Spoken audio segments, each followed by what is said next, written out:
Bismillahir Rahmanir Rahim. Dear listeners, praise be to Allah, the Great, the Exalted, knower of the unseen and the seen. And I pray and greet our Master, Muhammad sallallahu alaihi wasallam, of great stature and generosity. Allah subhanahu wa ta'ala has encompassed all the knowledge of the unseen, and He is a witness to all the knowledge of the testimony. So Allah subhanahu wa ta'ala said for Himself in Surah Ra'd, He is the knower of the unseen and the seen, the incomparably great and the highest. And in Surah Tawbah, Allah subhanahu wa ta'ala said, do they not know that Allah subhanahu wa ta'ala knows their secrets as well as their private counsels, and that Allah subhanahu wa ta'ala is the best knower of all unseen things. Al-Ghaib, the unseen, are the things that are hidden from the eyes of the people, and the testimony is the things that people see and observe with their own eyes. Therefore, the knowledge of Allah subhanahu wa ta'ala is complete and pervades everything.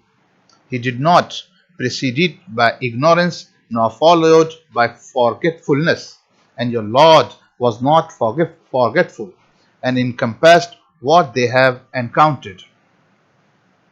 All the things that we perceive with our senses we will call material thing in our words, because we observe those things emotionally. The senses can never deny them, but there are countless strange things in the universe that our senses are unable to comprehend, but we do not have the slightest doubt about the existence of these things. Even though these things are hidden from our eyes, we call them things unseen, interpret matters, because they are beyond our senses. Our souls circulate in our bodies.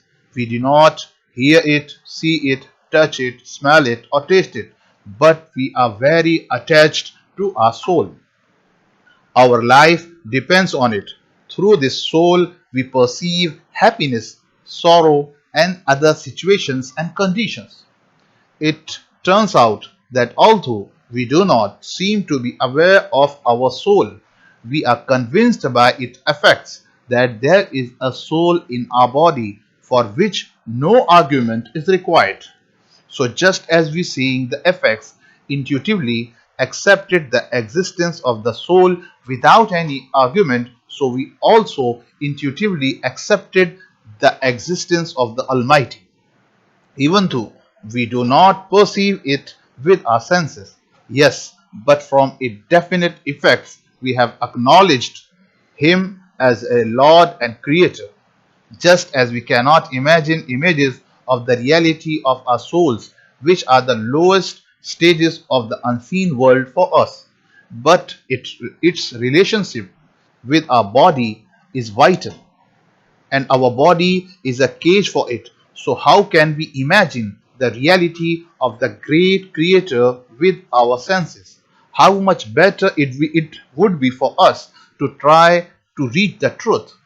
And we knew firsthand that Allah subhanahu wa ta'ala surrounds everything, and we did not degrade anything from Him except for realizing His existence and some of His greatest attributes.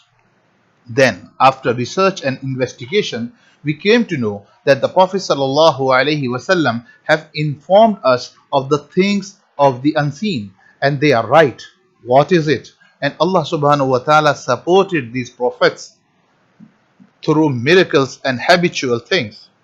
Therefore, we must obey the words of the Prophet sallallahu alaihi wasallam without any hesitation, because what they have conveyed to us is in the light of divine revelation.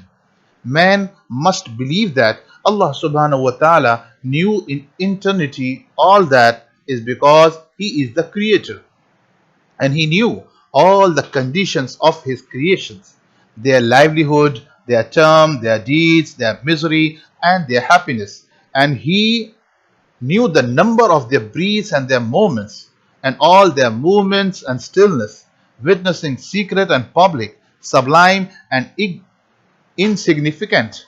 Not an atom's weight escapes from His knowledge in the heavens or in the earth, nor this world, nor the hereafter.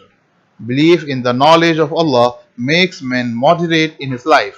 Therefore, neither blessing nor arrogance makes him despair, because he knows that all is from Allah subhanahu wa ta'ala, and that is with Allah subhanahu wa ta'ala's knowledge and will.